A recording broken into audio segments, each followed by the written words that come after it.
Ladies and gentlemen, thank you for tuning in for this virtual discussion. The second in our series on the Lebanese crisis, a multifaceted crisis with regional implications and geopolitical shifts being at the center of Lebanon's crisis, but also the internal financial and economic issues and troubles, and the first session, which looked at the issue and challenges on freedoms in Lebanon. In this session, we are going to discuss the geopolitics, specifically the role that Lebanon has played in the axis of resistance led by Iran. The last war between Hezbollah and Israel had a great impact on the organization's ability. It was heavily defeated. It took a great beating. There are multiple issues at stake, from the reconstruction to the new Lebanese establishment, the new president and the new prime minister and government, who are all looking at the issue of disarming Hezbollah and implementing the 1701 resolution and the last ceasefire agreement, which was signed at the end of November last year. To discuss these issues with me, Mohanad Hajali, the Deputy Director of Research. I have Hamid Reza Azizi, who's a fellow at the SWP Institute in Germany, and I have Nancy Izzeddin, who's with the Klingendale Institute, and also Michael Young, a senior editor at Carnegie Middle East Center in Beirut. I will start with you, Nancy, looking at the internal divisions within Hezbollah. I mean, we speak about the issue of disarmament, but we fail to see what's going on within the organization. This is an organization which has been extremely battered in the conflict, lost the first brass of its leaders, and is in a formative phase, following the last conflict. And I wanted to see with you where Hezbollah stands at now, and what are the internal debates and dynamics that you think will lead to a big decision or a grand bargain, as many are expecting within Lebanon, given what the Lebanese president has called for, a one-on-one discussion between the president himself and Hezbollah on the issue of arms. Nancy, please. Thank you, Mohanad. And I think there's a lot to unpack here. I'll try to be brief. I think if we take a step back to try and understand Hezbollah as an organization, or the way it has organized itself over the past few years, one would really notice that post-Syria intervention and Hezbollah's role in Syria, Hezbollah as an organization grew extensively. It became rather overstretched, which means that even predating the October 7 and the Gaza conflict, Hezbollah as an organization was struggling to consolidate power and to really sort of institutionalize structures. That's why you see pre-2023, there was a lot of stories coming out from within Hezbollah of not just intelligence failures, but also of corruption, of sort of problematic issues related to their interventions in Syria, in Iraq, and a lot of other places, but also their inability to also deliver locally, domestically, which came at the cost of their rather regional expansion. So they also were running into problematic issues on the political front, on the social front as well. So what I want to emphasize here is, before we go into the consequences of the conflict, it's important to realize that Hezbollah was undergoing rather significant strain pre-2023 within its organization. And the Gaza conflict, but also the expansion into the Lebanese front, only made that significantly worse, because one of the key denominators, or one of the key issues that managed to keep Hezbollah intact to a certain degree over the past few years, was its leadership. Particularly here, I mean the old guard that had legitimacy but had good relationships across the board, be it domestically, regionally, but also socially, and their ability to sort of institutionalize some sort of vision, ideology that resonated with Hezbollah's members and its constituency. With the loss of the leadership, Hezbollah today is really struggling to consolidate its different compartments, right? Hezbollah here is not just a military wing, but it's also a political wing, it's a social, economic, charitable wing as well. And all of these today are operating semi-autonomously, I want to say. And we find internally there's been a lot of tension from the leadership vacuum to try and bring these different sort of Hezbollah wings into sort of consolidated stream, into sort of a strategic prioritization. And that is where I think we could stop a second to see what are the key issues or the key internal debates happening. I think primarily to start off, one of the things that I want to highlight is in sort of in the wake of the ceasefire agreement between Lebanon and Israel, what we really saw is there was a leadership vacuum, and Hezbollah sort of its internal cadre was struggling to nominate new leadership that can really bring about the different members in the constituency around key figures. And here the primary tension that arose was between the political leadership and the military leadership. And it's important to understand that Hezbollah's political and military leadership operated sort of in vacuums for a very long time. And what happened is with the erosion of the Hezbollah's founders and Hezbollah's sort of board, there was an expectation that the political leadership should step up, but the military leadership doesn't still today view political leaders like Hezbollah's MPs, but also Hezbollah's political cadres as legitimate, because they don't have sufficient military experience. They haven't been in the field. They haven't been the ones sort of at the defense lines, and they didn't relate to the military the military engagement that the field commanders and Hezbollah's local units and brigades were facing, especially at the front lines on the southern border. So that was the primary issue to arise, is between how could the political leadership really exert some sort of institutional control, but also command over the military leadership. And I think that until today has not been resolved yet. The second issue that really arose is over sort of the decision over escalation and de-escalation. And I think here there were a lot of considerations happening internally. I think that Hezbollah did not want to disband of its resistance sort of banner or ideology that kept it going for so long, but that maintained its legitimacy with its constituency, but also the cost became too high. So how to resolve that tension between not sort of, and I think that we see today very obviously, is how to not escalate further and force the Israelis to engage with another high-level confrontations on the Lebanese front, but to also still justify sort of their defense of the resistance and deterrence to their constituency.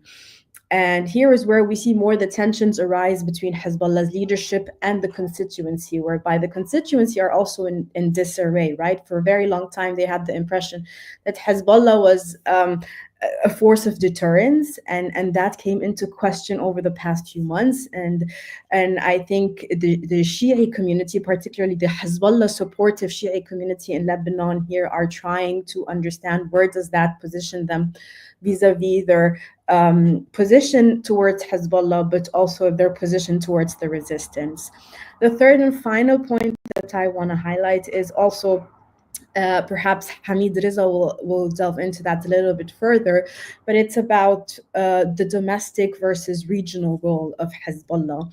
And that also has stirred a lot of internal controversy within Hezbollah itself, particularly because the relationship with Iran had been established under what I call the old guard, or people like Nasrallah, Mughni, and the rest, and with sort of the erosion of that old guard, or the weakening of the pre-existing leadership, we see that there are younger voices, right? And younger generation leaders, particularly within the military wing of Hezbollah, that were born post-Soleimani's era and don't always coincide with that sort of vision of Hezbollah having perhaps a broader regional extension, but also a broader sort of hierarchical proxy relationship with Iran, and they favor sort of localization. They favor domestic resistance, which was what was Hezbollah originally founded to deliver upon. So I will stop here to not take more time, but happy to emphasize. Thank you. Yeah, you made some interesting points. I mean, one thing that would be interesting to discuss perhaps later in the panel with Hamid or with Michael or yourself is the what we hear about a direct Iranian supervision over what's left of the organization after the war. Whether that's a reality, and whether that direct supervision from the Revolutionary Guards kind of emphasizes or strengthens the military. These tensions, the military-civilian tensions within the organization itself. So it would be interesting to get back to that later, if true. I mean, these are still media reports, but I think we've seen enough in the past war, and Iranian military leaders and Iranian commanders, and whether in Hezbollah's leadership itself and the Shura Council, or whether in like Zahidi, for instance, who was killed in Syria and turned out to be a Hezbollah Shura member, part of the inner leadership. And also, those who were killed in with Hassan Nasrallah himself in the operations room, which suggests a greater Iranian role than what we've assumed in the past. But Michael, I'm going to move to you and ask you about the Lebanese politics. I mean, Hezbollah is not detached itself and its dynamics from what's going on. It's under pressure under Israeli fire, and also the Lebanese president and prime minister and their government are under pressure to deliver on the ceasefire, and also beyond the ceasefire agreement. Basically, the disarmament of Hezbollah, even above the Litani River, which is becoming an issue of public debate, and also a staple of the speeches of the new Secretary General of Hezbollah, Naim Asim. I just wanted to ask you about the Lebanese government's position. You wrote recently about their precarious reality now, stuck between the U.S. pressure and the Israeli pressure to deliver now, and the reality on the ground. They don't want a civil war in the country, and they want to see this go through dialogue. So I just wanted to ask you, what could be done, and how the international community should react to this, and what conditions should they provide? Yeah, thank you, Mohammed. Look, I think that the Lebanese government has actually approached this in a sensible way. There are, of course, domestic calls for Hezbollah's disarmament, from parties such as the Lebanese forces and others, the Lebanese forces. But I think a lot of this must be understood within the domestic political context. There are elections coming up, and so next year. And I think in this period, certain parties have an interest in Lebanon to make this a domestic political issue for electoral reasons. I think the government and the president particularly has taken a more careful line. It's sort of a strategy which involves, first of all, as you said, a dialogue. A dialogue now, as we understood from the president, Joseph Aoun, it would be a bilateral dialogue between him and Hezbollah that he would conduct. And already it's begun through mediators, it seems. This is what we're reading. But at the same time, in parallel to this, there is an effort to limit, to a certain extent, Hezbollah's margin of maneuver by controlling, for example, access points to Lebanon, ports, the airport, and in a way narrowing the party's margin of maneuver. When there is pushback from the party, it seems that the Lebanese position is to go back to the dialogue committee, or not the sort of the ceasefire committees, to say, well, we tried to do this, but we were unable to. And it seems that this bombing on Sunday may have been tied to such a thing, that they were asked to check this sort of warehouse. When Hezbollah pushed back, the Lebanese reportedly informed the committee that Hezbollah had pushed back, and the Israelis hid it. So you have this very bizarre position where suddenly Israel has become almost the executive or the military arm of the Lebanese armed forces. But at the same time, the Lebanese army does not want to enter into a military clash with Hezbollah. And at the same time, it's putting the burden on Hezbollah if it wants to break with the state. It's the army wants to say to Hezbollah, if you want to break with us, it's coming from you. We're going to continue a dialogue. And I think this is actually a good strategy, because Hezbollah doesn't want to break with the state. It doesn't want to clash with the state. And one thing we have to understand, and it's often underplayed in any discussion, is that Hezbollah is today completely isolated in Lebanon. And this process of isolation began long before October 7th, by the way. It was a steady process of isolation the party fell to, in the last decade, where it basically dominated politics. It basically owned the failed system after 2019 and the financial collapse in Lebanon. They're the ones who brought to power Michel Aoun. And these were actually very dark years in terms of Lebanon's development, its economic situation. And so Hezbollah paid a price for this breakdown in governance in the country. And this war was really, if I can say, the final chapter in this disintegration. So to a certain extent, the Lebanese government, I think their strategy today is to try to go slowly, to try to make gains, gradual gains against Hezbollah, in the hope that this can lead ultimately to some kind of a breakthrough. But I think we have to be very clear about one thing. I don't really believe that the final decision is Hezbollah's. I think, as we were discussing earlier, the final decision really is Iran's at this point. And, there was a telltale sign of this, in that, on the eve of the Rome talks between the Americans and the Iranians, suddenly you had an uptick, a hardening in the position of Hezbollah, both from Naim Qassem and, of course, Wafiq Safa. I think it was tied to Rome, to the Rome negotiations. So it created an impression that, in a way, Hezbollah has become a card in the Iranian negotiations with the United States.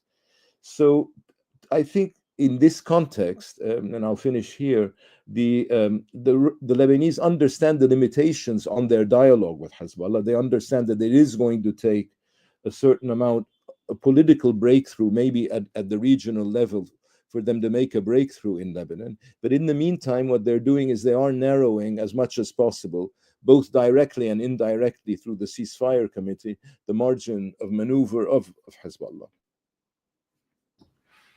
Thank you, Michael. Very useful. But speaking of the Iranian role and the direct Iranian role, I'm just going to ask Hamid Reza on the internal Iranian debates. I mean, we spoke about how battered Hezbollah is, lost its primary leadership, lost its ability to deter Israel, even for the local population, which is a support base, and now is asking questions about the ability of Hezbollah to deliver in terms of protection, defense. Are these questions also reverberating internally within Iran? Are we seeing these debates within the Iranian leadership and perhaps also in public? And will they impact the regime's view of Hezbollah's role within its defensive strategy in the region? Yeah, sure. Thank you very much. Thank you, Mohanna. Thank you, Carnegie, for inviting me to this discussion. So I'll start actually with this question: internal debates and the kind of narrative, or narratives, better to say, we can see these days in Iran about Hezbollah, its current state and future role. And then I will say a few words maybe about the future prospects, whether Iran is going to continue supporting Hezbollah, in which capacity, and whether there's going to be any changes in that front. So speaking of the narrative and discussion, of course, there is this understanding that something has changed and something has fundamentally changed.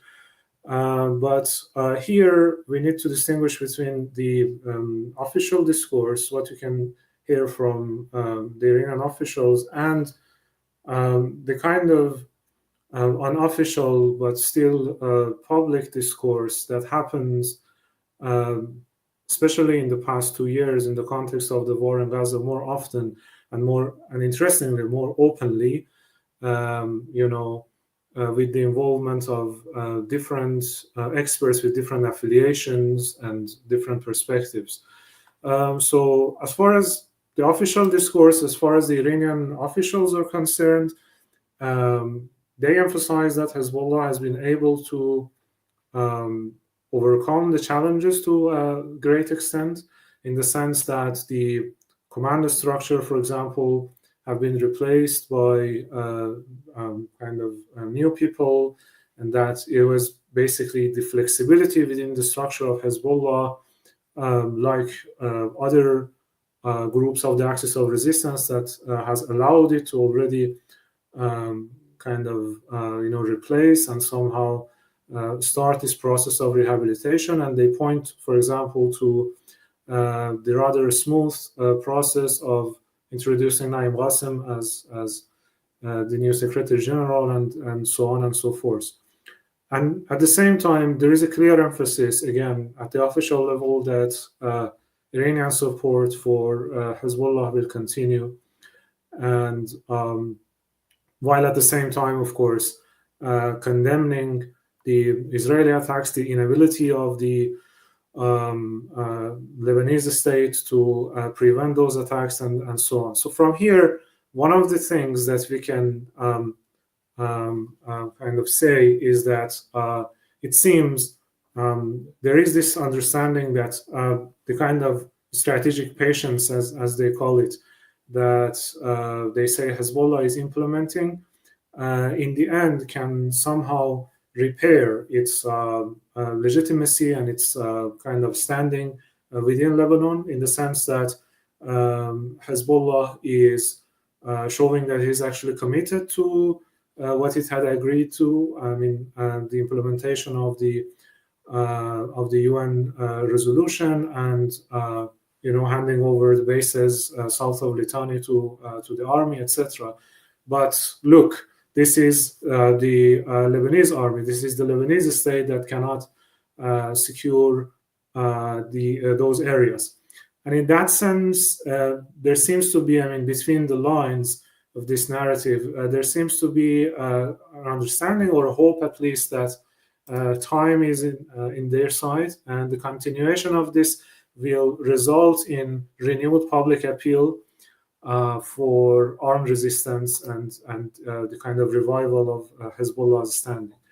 But beyond the official discourse, as I said, there are serious discussions actually about what has happened to Hezbollah and its implications. So first of all, what I can hear, even for example from observers, from experts close to the IRGC, absolutely pro-government voices, there is a clear emphasis that Hezbollah's deterrence capability is non-existent now. And they point, of course, to the routine Israeli attacks and so on. From here, there are different interpretations, of course. And the interpretation that is prevalent among the, I would say, more hardline camp is that it was actually Hezbollah's misunderstanding and Hezbollah's inability to capture the changing nature of the war and the intent of Israel that has that finally resulted in the erosion of its sort of deterrence. And the conclusion that they make out of it is that different members of the whatever is left of the Axis, Iran included, we should be more assertive. We should be more preemptive in the way that we are dealing with the threats. For example, and this is very interesting, how the fate of Hezbollah has become a matter of domestic debate in Iran when it comes to the negotiations with the United States. There is frequent, again, among the pro-government experts, there is frequent reference to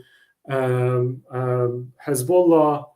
In the final days of Nasrallah, for example, Hezbollah supposedly agreeing to a ceasefire already and attaching hopes to the United States to kind of bring about peace and stop the war, while they were quote-unquote deceived. And in the end, it was Israel that took the initiative. So in their view, there was a kind of division of labor already between Israel and the United States, in which the United States showed promoted dialogue and understanding, and then Israel was attacking, doubling down on its activities against Hezbollah leadership.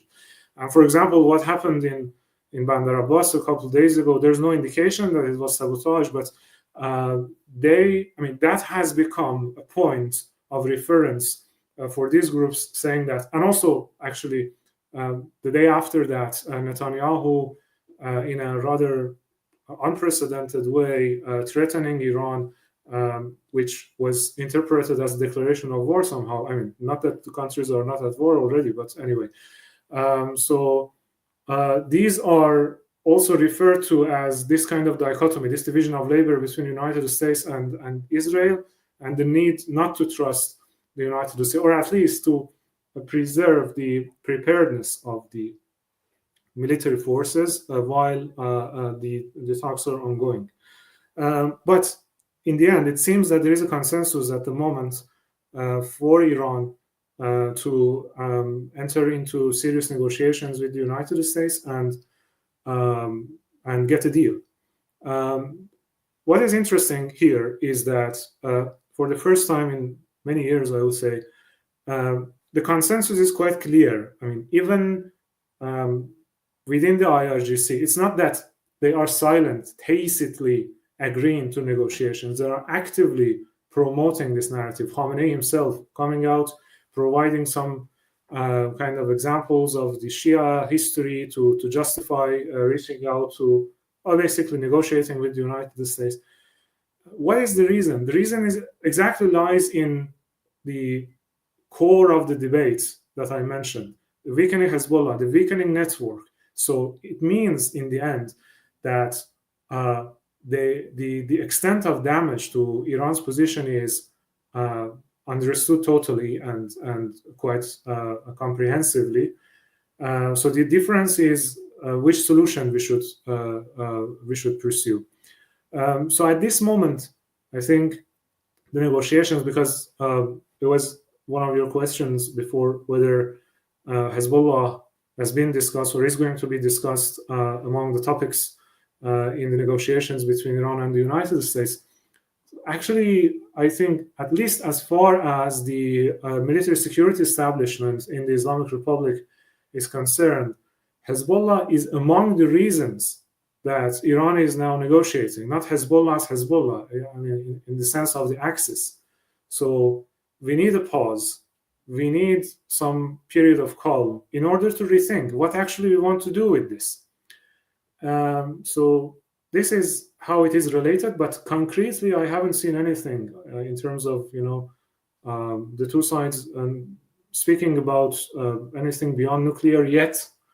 I can expect some understanding in the end if things go well on the nuclear front, but nothing concrete still. And I would end by explaining why I think Iran, the Islamic Republic, is going to continue its support for Hezbollah and for the overall axis. So there were, very briefly, there were three main logics behind Iran's support, behind the establishment of this network, bringing together these otherwise dispersed groups under the banner of resistance and supporting them. So one was, one of the interpretations, one of the things that you could hear was deterrence, right? Forward defense, strategic depth. So the geopolitical interpretation, the need for us to extend the battlefield, well beyond our national territories. The other one was ideological, of course, in the sense of exporting the revolution, in the sense of, especially in the Shia-dominated countries, helping establish governments with the same interpretation of Velayat al-Faqih, for example, and so on and so forth. But the third and most important one, which is the reason I think Iran will continue, is regional expansionism, what I tend to call nostalgia of empire. 1 year ago, on these days, it was in May last year, Yahya Rahim Safavi, he's the senior advisor to Khamenei. He had a very interesting interview or speech, I'm not sure. And he said, it was at the peak of the war, and it was at the time that Iran was thinking that the Axis has the upper hand. He said, for the third time in history, we have reached the Mediterranean. First time was under Cyrus the Great, the Achaemenid. Second time was under Xerxes, also the Achaemenid Empire. And third time, with the help of resistance in Lebanon, now we are on the shores of the Mediterranean. So this mindset goes beyond, before and also beyond the Islamic Republic. The need to establish some sort of a kind of regional influence. The main question here, and I would end here, is how to pursue this influence. So I can imagine at least an extended period of Iran shifting more toward political influence if an agreement is reached, a kind of concrete agreement is reached with the United States, while at the same time continuing to rebuild the infrastructure of these groups for future power projection. And if not, the playbook we already know, we've already seen in the past decades. This is why I think it's going to continue. That's the logic that goes beyond the Islamic Republic and has to do with the Iranian, with the sort of nationalism that especially the IRGC promotes, the Safavid type of nationalism, the Shia dominant, because we have also the secular nationalist orientation in Iran. So this is my view of the situation. Thank you. Thank you, Hamid. It's interesting to say that you've said that the Iranian regime is, will continue most probably even in the political sphere to maintain its influence and keep the investment going politically if the military ceases to exist. I think it's a good thought to hold on to in the next discussions. But I wanted to ask Nancy on the military side of things. There's a question from the audience, Matthew Kennedy. How do you see the abdication of the Assad regime as influencing Hezbollah's political military dynamics? But also more so now the attacks. There was a couple of days ago, there was an attack on the southern suburb of Beirut. Before that, there was a number of attacks. I think the Israeli military has issued a statement saying they've bombed 50 targets in the past month. And that's within the ceasefire agreement. So many violations. It seems like a continuation of the war without Hezbollah responding. The big question, hence, is will Hezbollah respond, or under which circumstances do you see Hezbollah taking action? Yes, thank you. I think we've gathered consensus among everybody speaking today that sort of the deterrence capability is significantly undermined. And I think there's not just that sort of understanding within Iran, as Hamid Reza said, but also within Hezbollah's leadership. And understanding, I think Hamid alluded to it, but understanding sort of your strategic position is one of the faults that Hezbollah sort of is being is being held accountable for, right? So during the war, not just by Iran, but also within its constituency, a lot of people are questioning, right? Why didn't we make better strategic choices? Why weren't we better prepared? Why weren't we anticipate the Israeli and American response in advance? And I think now is where it's too soon, I think, and Hezbollah is in a state of disarray, no doubt. But what's happening is at the moment, just like in Iran, Hezbollah is also undergoing an internal recalculation. And it's not just trying to take stock of what went wrong, not just on the military front, the intelligence front, but also how can they move forward from this. So in the short term, we will sort of we will see that Hezbollah will continue to engage in a very limited but very calibrated response, right? And that is where a full-scale war is unlikely. It needs to continue to defend the resistance ethos, right? But given the capabilities have been degraded severely, and given that the key supply routes through Syria have been cut, we know that they are struggling with issues related to stockpiles and communications and loss of leadership. So the risk calculus is sort of is significantly changed post-war, right? They will likely engage with limited symbolic attacks. They will likely revert to plausible deniability, as we've seen over the past few weeks with some of the attacks coming from Lebanese territory, very amateurly, but Hezbollah denying any involvement or any knowledge of. So we could see sort of a few new resistance movements on the southern front, a few sort of guerrilla warfare tactics that Hezbollah will deny sort of responsibility for. But on a larger scale, there will, in the short term, as Hezbollah recalibrates, recalculates, and re-engages internally, there is unlikely to be a full-blown confrontation once again, right?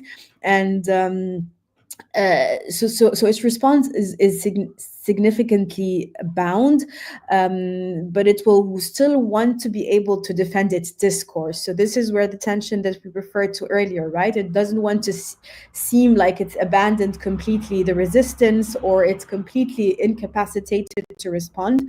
So it might have some symbolic responses, whether be it through discourse or through surrogate groups, but it's unlikely to respond at a larger scale.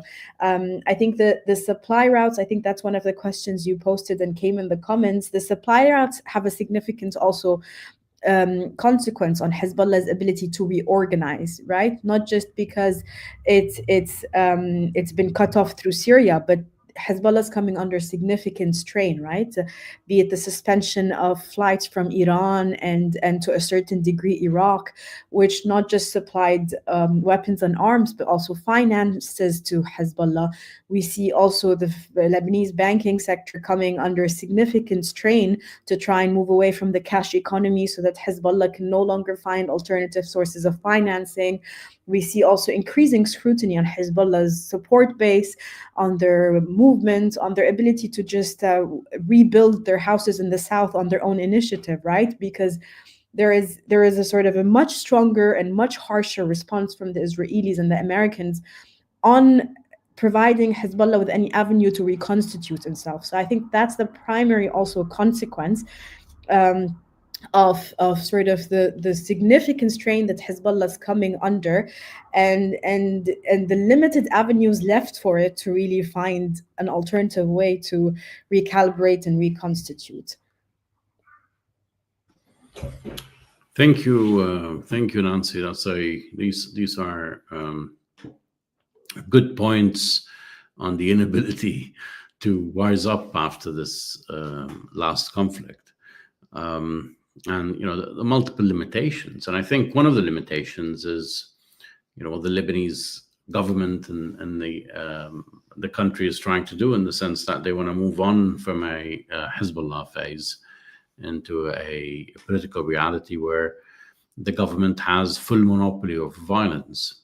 Michael, I wanted to ask you about this again, and the Hezbollah positioning, Iran's negotiations, the internal dynamics within Hezbollah and within Iran. How do you see this bigger picture playing out under the Trump administration's Middle East policy? I mean, you've written about the Middle East team of President Trump and quite familiar with the inconsistencies and sometimes the consistencies. So I just wanted to see with you whether you see a trajectory from all of these different dynamics that we've discussed already. Sorry, Mohammed, you broke up for much of your question. So you're asking basically to comment on the Trump team's approach at this time. Yeah, and also to comment on how do you see the different dynamics that we've discussed, the internal debates within Iran, the internal dynamics within Hezbollah, the limitations that Hezbollah has regionally, and also the pressure that we've discussed earlier. How do you see that all of this trajectory combined, with the Trump Middle East policy that you've discussed previously in articles? Yeah, obviously, look, I think it was very revealing that when the American envoy to Lebanon, Morgan Ortagus, came to Beirut, one of the first things she said is, we would like to thank for defeating Hezbollah. Completely to the fact that was responsible for the death of several thousand Lebanese and the major destruction in the country. My view is that today this administration, it's really sort of has a split personality. You have those like Trump and certain people around him, maybe Vance, even maybe to a certain extent Hegseth, who don't want conflict. Who don't want new wars against Iran. And this, of course, what are the repercussions here? I think by and large, the repercussions here is that all of these people in the administration are willing to subcontract the Lebanese file to Israel. And they're very much in line with Israeli objectives in Lebanon.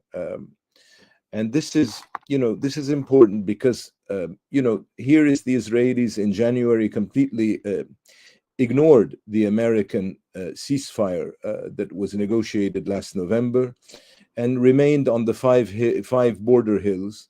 This was mostly a political gesture, not really a military one, because they didn't want Hezbollah to retake this high ground. But the United States, the fact that Israel did this was completely accepted by the United States. So to my mind, I don't really see that there is a very, there is a strongly independent American policy towards Lebanon and Hezbollah from that of Israel. As Nancy was saying, of course, the Americans are pushing in another direction on the economic front by wanting reforms and ending the cash economy, all these things. I mean, but these are also in full unison with the Israelis.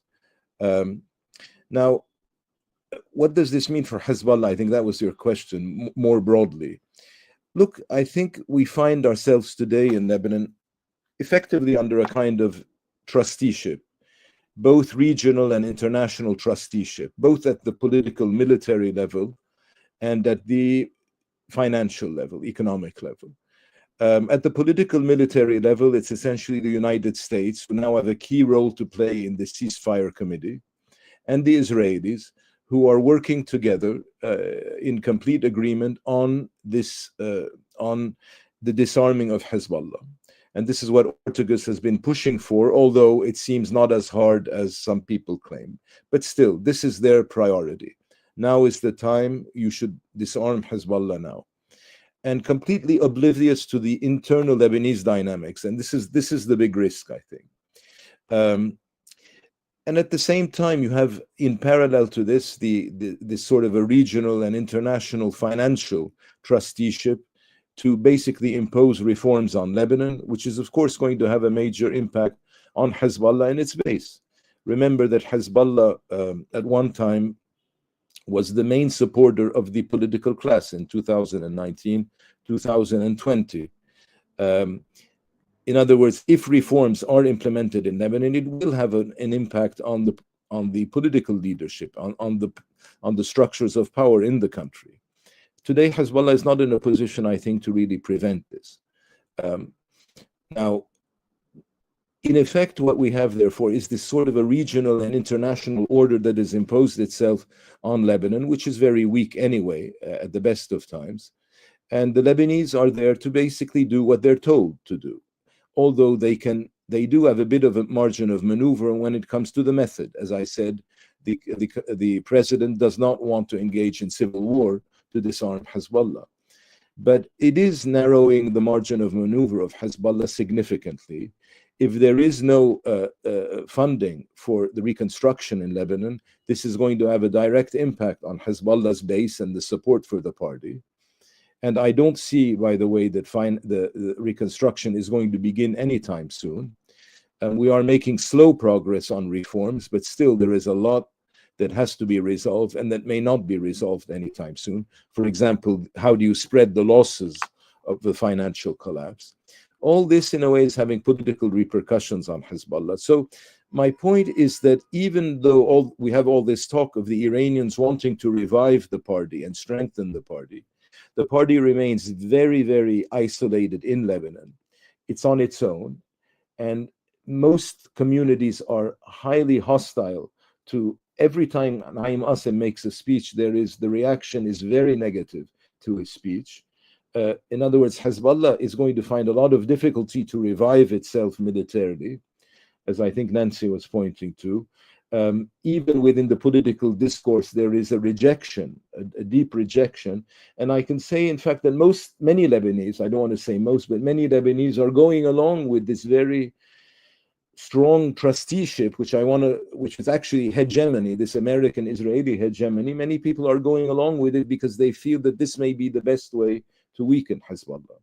And so the party's ability to revive itself after the setbacks of the past few months is going to be extremely difficult, and it's going to feed into domestic dynamics if there is no reconstruction process, because there will be repercussions, I believe, on the domestic political scene in terms of elections. So I think that's a sort of a general overview. Thank you, Michael. Just a quick question, follow-up from what you've said. Do you think the reconstruction is being used as a bargaining chip with Hezbollah, given the issue of disarmament, etc., and also basically a pressure card for the elections? I mean, the elections are coming up. You have the local elections, and then you have the parliamentary elections next year. Do you think this is being used as a tool, or is it just being put off the table for awaiting whatever reforms the government has to do? Yeah, look, I think it's a mixture of both. I don't really see it, though, as the Lebanese government putting pressure or the president. I don't think they're the ones putting the pressure. Their capacity, their margin of maneuver is very limited. But I think that who is going to finance reconstruction? It's obviously the Gulf states. And they're in no hurry whatsoever today to essentially give Hezbollah and the Shia community a lifeline. Okay, and on top of this, they have other priorities. Today, I think Syria is a bigger priority for a country like Saudi Arabia than Lebanon is. So effectively, it has become a de facto form of pressure on Hezbollah, because the party realizes that it has to take a lot of steps to be able to, in a way, justify foreign funding, and in a way, it doesn't want to do this. And we've seen, for example, that in his speeches, Naim Qasim constantly comes back to the idea that it's the state's responsibility to rebuild the country. It's the state must start rebuilding now. There is funding to start rebuilding now, reconstruction now. At every step, Qasim has basically tried to put the burden onto the state as a way of saying, if we don't have reconstruction, then don't blame us, blame the Lebanese state. You see, and I think basically this is the only tactic that Hezbollah has today.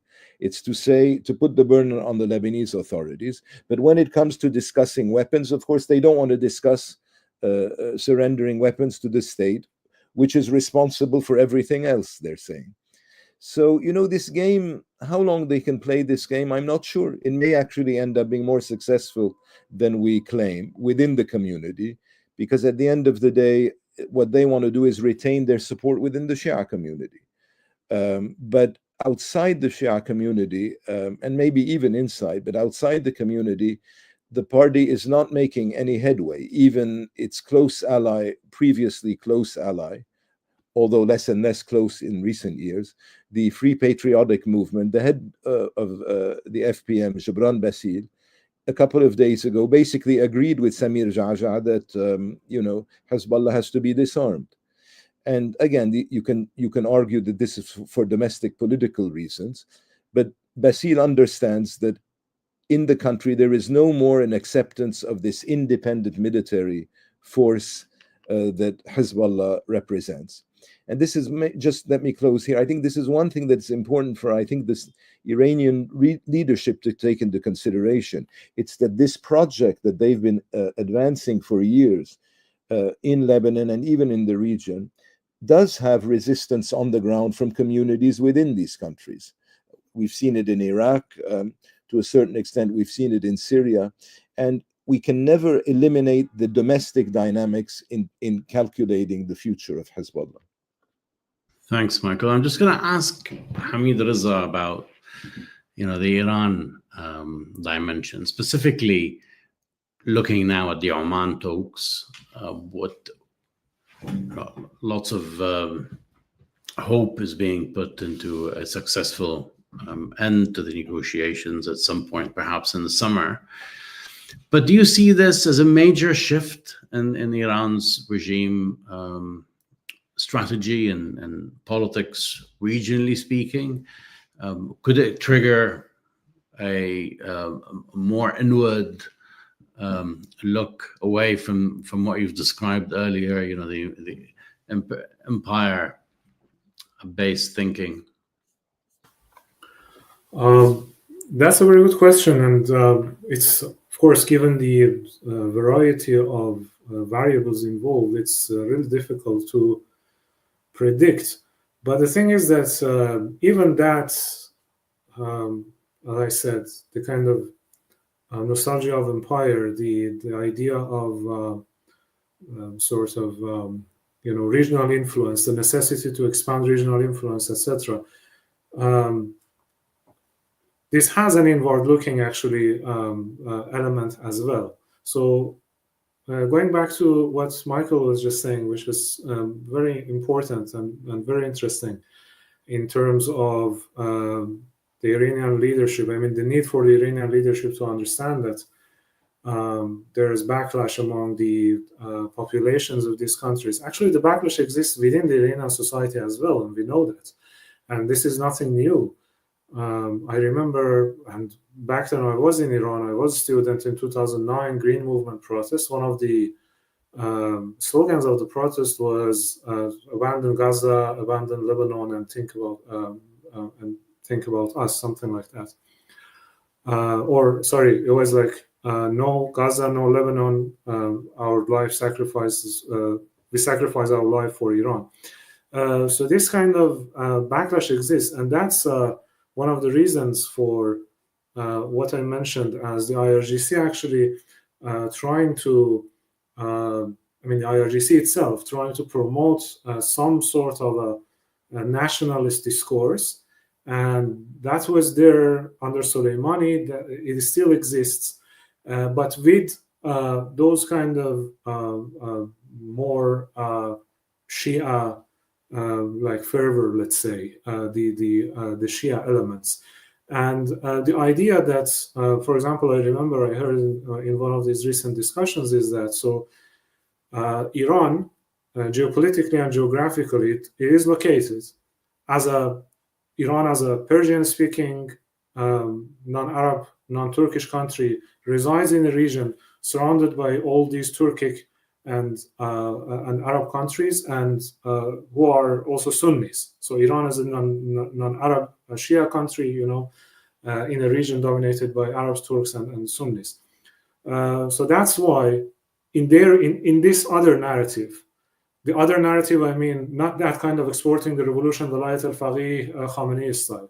In this other type of more nationalist, quote, oriented, it is still justified to promote resistance as the only way for Iran to mobilize within the region, at least mobilize those kind of marginalized, those more politically oriented Shia communities in the region. So what I would expect is, if the current trajectory persists, even with, if we have a deal, we are going to have a kind of more selective approach to the axis of resistance by Iran, more selective in the sense that the Shia elements, so for the first time, because I always had, analytically speaking, we really couldn't speak of a Shia axis before. Hamas was supposed to be a great part of that.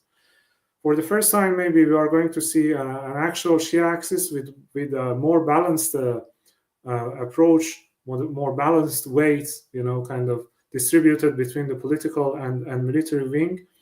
But as I said, unless there is a fundamental change in the sense of a regime change, for example, or whatever, I don't see this kind of regional project to stop. And even with that, we shouldn't forget that Iran reaching out to the Shias in Lebanon dates back to the time of the Shah. So supporting the Amal movement at the time. In Iraq, basically backing the Kurds to counterbalance against Saddam. So Iran, by its geopolitics, is really difficult to imagine that, kind of would be constrained within its own borders. This is the narrative that you can hear from the secular nationalists, from the, as I said, Shia-oriented nationalists, and from the Islamic Republic. It's only about modalities, I would say. Whether there is a kind of a more understanding of the interests of other actors, and kind of more a benign approach in terms of the means for power projection, or a more overt, more aggressive approach like the one that Islamic Republic has been pursuing over the past 2 decades. Thank you, Hamid Reza. One last question to Nancy from the audience, from Damien Jones, looking at basically of Hezbollah's decision to go to war in Syria. What kind of impact this decision to shift the focus away from Israel into Syria, into supporting the Assad regime, what impact did it have on the organization's current circumstances? Sure. There's a lot of things that came after the Syria war, directly as a result of the Hezbollah intervention in Syria or not is difficult to correlate, but I think definitely it overstretched Hezbollah, right? In the sense that first Hezbollah had to increase recruitment, which resulted in less professionalism, less institutional command structures, less control over different units.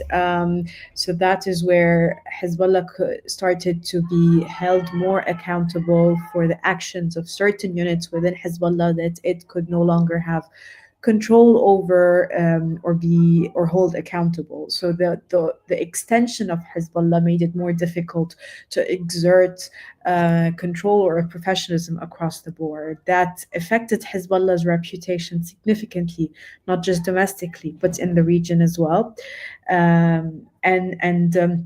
I think that the second issue is that it exposed Hezbollah to intelligence breaches, right? Working in Syria alongside Syrian Assad officials was one of the primary, I think, suspicions of why Hezbollah was so, intelligence and communication channels was so breached during the last conflict with Israel, because sort of its leadership before Syria, Hezbollah operated under extreme sort of confidentiality, secrecy.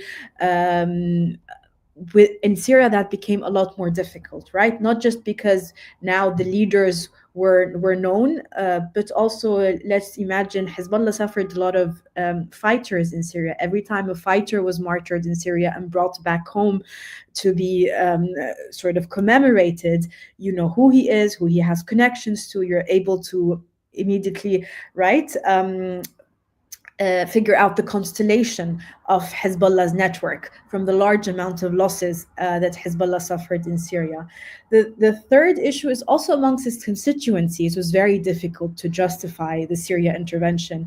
I think today it became a lot clearer to many Shi'is that support Hezbollah why Syria was so central to the axis and to Hezbollah's operations. But at the time, defending the Assad regime brought Hezbollah under a lot of questions, and it became more difficult so you hear a lot of people for the first time questioning, why am I losing my son or my father to a cause that I don't believe in, right? So this was also brought the Hezbollah under new light in terms of its constituency. So that I think was a key issue on how Syria had some major repercussions. But maybe I answer one quick question about sort of the support base of Hezbollah and how much. I think the question in the comments was how sort of can we speak about the support for Hezbollah, or is it coming under strain? And I think Michael said something that really sort of resonated, is that we don't know. We can't anticipate how the support base of Hezbollah is likely to change. It's very sort of unpredictable, right? Because at its core, it is based on two things. One, Lebanon's confessional system, right? So each sect feels protected by its sectarian leaders, and until the entire Lebanese political system changes, it's difficult to expect sort of sectarian communities to disassociate with their sectarian leadership. The second thing, which Hamid Reza alluded to as well, is sort of this Shi'i ideology, which is very much connected to victimhood. And the more Hezbollah's community and support base is isolated, the more marginalized it is, the more it comes under strain. That is likely to create the reverse order of increasing support to Hezbollah rather than undermining support to Hezbollah. So maybe these are the last 2 points I bring up before we move on. Thank you very much. Thank you, Nancy. And unfortunately, the time is over. This is an ongoing discussion, but please keep tuned to our series on Lebanon. We have more to come, specifically on the economic and fiscal fronts in our next panel. Nancy Azzeddine, Hamid Reza, Azizi, and Michael Young, thank you very much for an interesting discussion, lots of food for thought. And